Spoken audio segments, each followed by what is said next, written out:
थोड़ी सी है जिंदगी, जगी धड़कन नहीं, जाना जिंदा हूँ मैं तो अभी। कुछ ऐसी लगन इस लम्हे में है, ये लम्हा कहाँ था मेरा, अब है सामने, इसे छू लूं जरा, मर जाऊं या जी लूं जरा, खुशियाँ चूम लूं या रो लूं जरा, मर जाऊं या जी लूं जरा। Welcome to India News. Today we have a very special guest, a graduate from IIT Bombay, Stanford Masters, and Harvard Business School MBA. He has done 4 successful exits. Also, he is a singer. Today, we are going to talk to him about his singing journey and how he has integrated music in his life with all these successful ventures. And November 1st, he will be also our featured singer at New England Choice Awards Gala. And he is Shirish Nimgaonkar.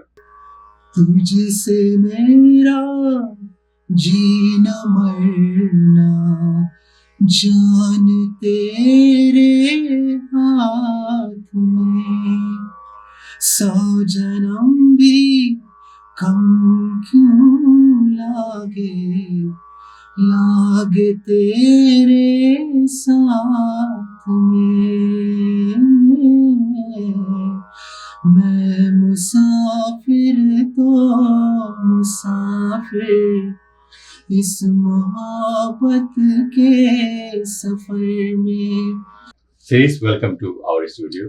Thanks so much for having me, Upendra. It's a pleasure to be here. Excellent. And now, as I read your resume, that the IIT Bombay, Stanford, Harvard Business School, and everywhere the music follows you. And recently at TICON, you also moderated a panel which included some aspect of music and art as well. So, before we talk about your involvement with the music and business, and also how the technology and AI might have impact on music in the future globally, let us first start with your journey, musical journey, and how young you were when you started to learn music, and how the musical journey began. So, Upendra, I've been fortunate to be born in a family that had a strong interest in music. So I was probably around 5 when I started my formal training in music. So I would get up every day at around 6, and then my Guruji would show up at around 6:30. And then we would have classes almost every day from 6:30. So you'll have a teacher come to your home to That is teach correct. you That is at correct. that early age. Yes, that's correct. Mm-hmm. And we had teachers for Hindustani vocal, and we also had teachers for tabla. And I was in a house where we had 7 different instruments when we were growing up. So we were exposed to a variety of different instruments, and we had the great fortune of being mentored by some really, really good gurus. And at the same time, there was also a lot of family contribution in terms of my parents, my grandmother, even my grandfather coming and actually listening to what we were learning pretty much every day and giving constant feedback. So you're saying we mean also your siblings were also learning? So it was me and my brother. Okay. So he's just 1 year younger to me. And then we received the same kind of training from a very young age. And is your brother also a singer today? Or He is a singer as well. So he's a doctor. He's an entrepreneur. He's a faculty at Johns Hopkins, and he's a performing musician as well. Okay. So now this is we'll come back to the music part. But tell us about your professional career. Like, you had about 4 businesses which you sold, exited successfully. Now also you teach at Harvard Business School. So give us some sort of a journey in your professional career. What are the things you have done? So I arrived in the US when I went to Stanford. After Stanford, I worked in Silicon Valley for a couple of years, and that was my introduction to the whole arena of entrepreneurship. I witnessed the birth of Google, also the rise of NVIDIA, and I was surrounded by really, really bright and motivated people who wanted to make a positive impact through technology. And that's when I started getting involved in different kinds of startups. I came to Boston for business school at Harvard, and even after graduation, I chose to go back to very entrepreneurial roles. So two of my companies where I was a part of the senior management team, we had successful exits. Then there was third was an IT services company, which also had an exit. Then I was in investment banking for many years. So I was the founding managing partner for the South Asia group for my investment bank. And we grew really, really well. We grew from 0 clients to almost greater than 30 clients in a span of about 6+ years.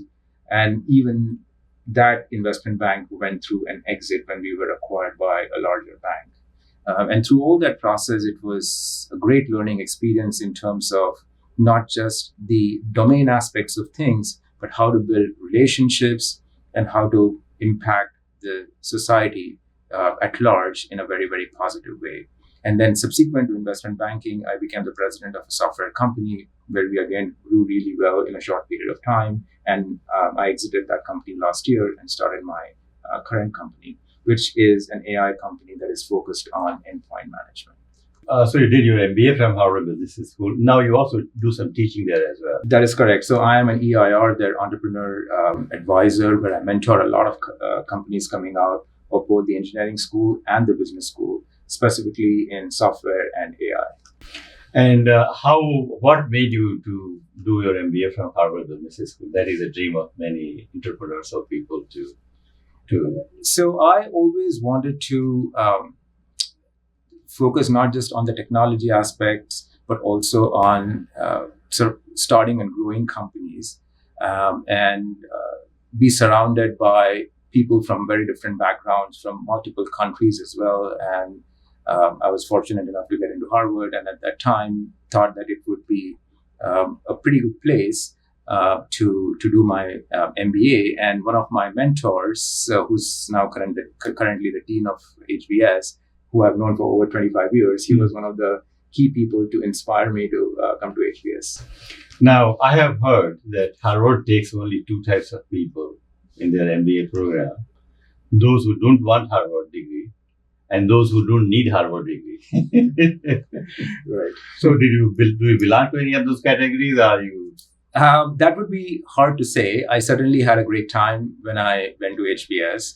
I built some really good relationships as well, and I continue to learn a lot because of my associations with HBS. So now let's come back to music, and because music is the one which moves with you, along with you throughout. And so you learned at the school, at home with the teacher. And when was your first performance? I was probably around 7 when I started giving performances. And it was integrated into our training, where we had to give periodic performance every few months. And then we also had exams and so on and so forth. So we went through a very structured training process, which was a Gandharva style of Hindustani classical. And we learned it for about 8 years or so. And then we went through all the exams leading up to Visharad, which is equivalent to a bachelor's in Indian classical. Okay, very good. Now, so throughout the college and all, you kept singing, practicing music. So most of our formal training was done by the time I finished 11th grade. Because beyond that, you start preparing for IIT. And then I left Hyderabad, where I grew up, and went to Mumbai. So I stopped my formal training at that point, but I kept in touch with music. I used to practice, and then I started doing larger shows once I went to IIT as well. So now the boys and girls during college age who sang or played instrument, they were considered to be very hot, right? So what was the case with you that did a lot of people, your college friends and girls like you, or? Well, the IIT was very different at that point of time. We didn't really have many girls. Many girls, okay, yeah. So in a batch of 300, we probably had 10 girls. Mm. And it so happened that out of 290, there were maybe 3 good singers. Mm-hmm. And out of 10 girls, there were 3 girls who were singers. Sure. Okay. So the ratio somehow balanced itself. Now, on that serious note, how much the gender situation has changed in India? That is correct. Now, what a great progress, at least. Absolutely. It's been fabulous to see how the ratio has evolved for better, where there is greater representation from women in many of the roles that were historically dominated by. And now we can even see that thing is being transferred. If you look at the many high profile, the women CEO of Indian origin. That is correct. Which is absolutely incredible. Right. It's been delightful to witness the fabulous progress. Yeah. I mean, look at this on the New Lynch Choice Awards Gala this year. We are going to honor Indira Nooyi with a Lifetime Achievement Award. That's correct. Who was the former CEO of Pepsi, which is what a great honor. Absolutely. So we have made a tremendous stride in the gender equity. There's still a long way to go. Absolutely. Yeah. There's a lot more room for progress, but I've been delighted by the progress that I've seen so far. Excellent. So now many people who are going to be in the audience on the NICA, they may not have seen you singing there because it's a very diverse group of entrepreneurs, investors, community leaders. And so once this video goes out, people are going to be very curious about, what you are seriously going to sing and what type of singing he has. So can you give us some sort of an idea that what you were thinking about? Yeah. So I have a bias towards a little bit more classical style of music, given my training. But I do tend to merge it along with more popular styles and also bring in diverse styles and perhaps different languages as well. So I've started experimenting with English music as well. Though for the NICA Awards, I'll probably stick with Hindi. Okay, that's a good idea. And then a combination of a little bit more classical, but really a lot of the popular songs that a lot of the audiences would have heard of for the last several years. And you, what type of music you enjoy yourself personally? I know you mentioned classical music, but... So classical based, but again, where there's a lot of melody, and it also challenges me and keeps me on my toes in terms of exploration, experimentation, and reaching out to a diverse set of audiences. For instance, many of the shows that I have done, I have quite a few musicians from the Berklee College of Music, where we have merged with Indian styles and Western styles of music. And a lot of the musicians actually are not even Indian, but then I have typically found it exhilarating to bring in really talented and motivated musicians and then experiment with different styles, because that's what creates the magic. And in fact, there's been a lot of overlap between my musical entrepreneurial ventures and my professional entrepreneurial ventures, which was actually the topic of the TICON panel. So that was going to be another question, that you're also very passionate about community service, and the music has been a tool, an instrument for you for the community. So if you can just talk about how you have managed the music as well as your community service through. I've thought of my contributions along 3 overlapping circles, which is the professional side, the music side, and the community service side, essentially. And what I've seen is there sort of is a natural overlap of all these different circles, essentially, where while I've tried to pursue excellence in certain areas of music, I wouldn't say that I'm quite there yet. There's always a lot of opportunity to get there, but it's been a pleasurable experience to actually be able to use music to impact positive changes in society. For instance, I've done quite a few fundraisers for different organizations like Pratham and AIF, I was one of the main performers at the AIF annual gala at the Museum of Fine Arts. Then I've done shows at Thai as well. And so I've had the opportunity to be associated with multiple different organizations. I did the main gala for India Sport as well in California. Now, also talk about the panel this time, which you participated in at the TaiCon. Right. So we tried to organize TaiCon along certain different dimensions this time, where we really wanted to bring out the heart of the entrepreneur. And as a part of that, we felt that it would be inspiring and a great learning experience to actually talk to different kinds of artists and see whether there is an overlap in terms of how they bring their art to life and whether entrepreneurs can learn something from it. And hence, essentially, we call the panel as Artists as Entrepreneurs. And then we had a very well-known Broadway producer. She's also a musician. Then we had an art entrepreneur. And then we had a chef who has run multiple successful restaurants.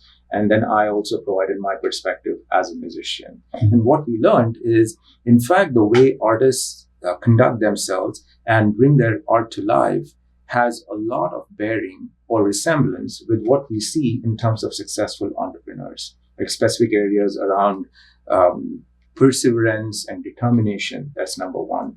Number two is the art of experimentation.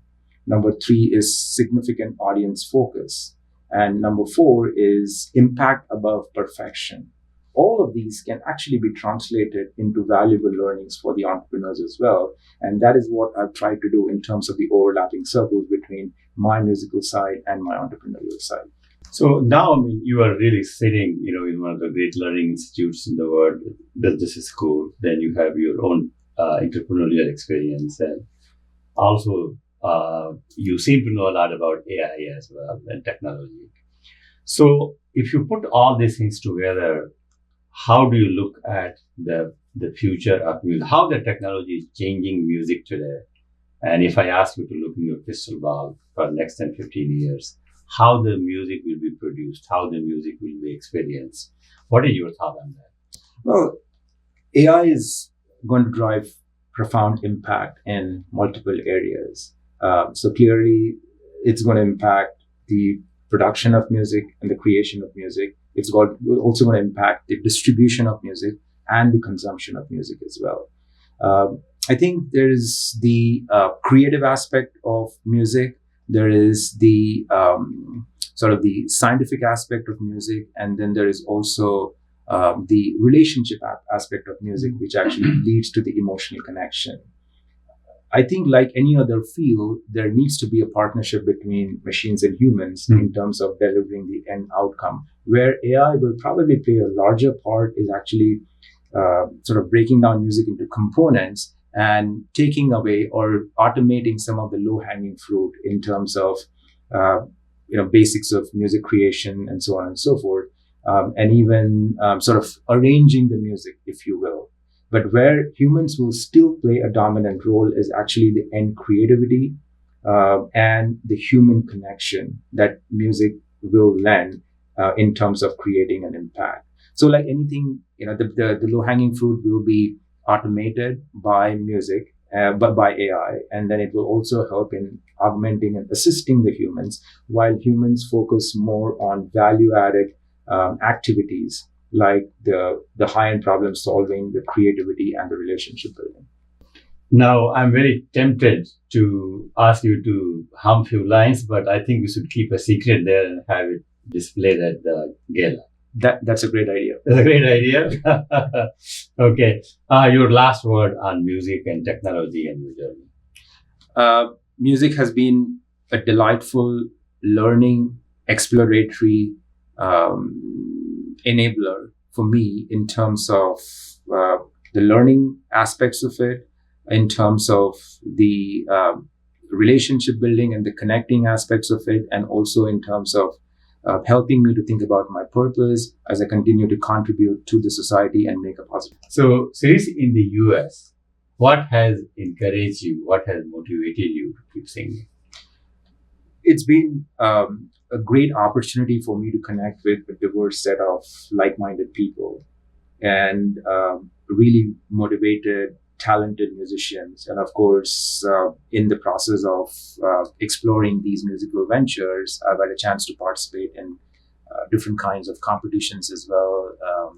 The American Indian Idol or the Saregama in the Northeast, and then several different competitions in different parts of the world. And it's been encouraging to sort of see the validation that the music has received from different parts of the world. And when you are not singing and playing music, what are your hobbies? What do you do? Music is a hobby? Well, music is one of my big hobbies. I'm also a competitive sailor, so I sailed for many years. I went to the nationals in India. I'm also very passionate about cocktail mixing. So I've experimented with different kinds of cocktails, and I'm hoping to run a restaurant and a bar at some point of time. Excellent. That's a great idea. On that note, thank you so much. And we will see you on November 1st. Thank you so much, Upendra, for having me.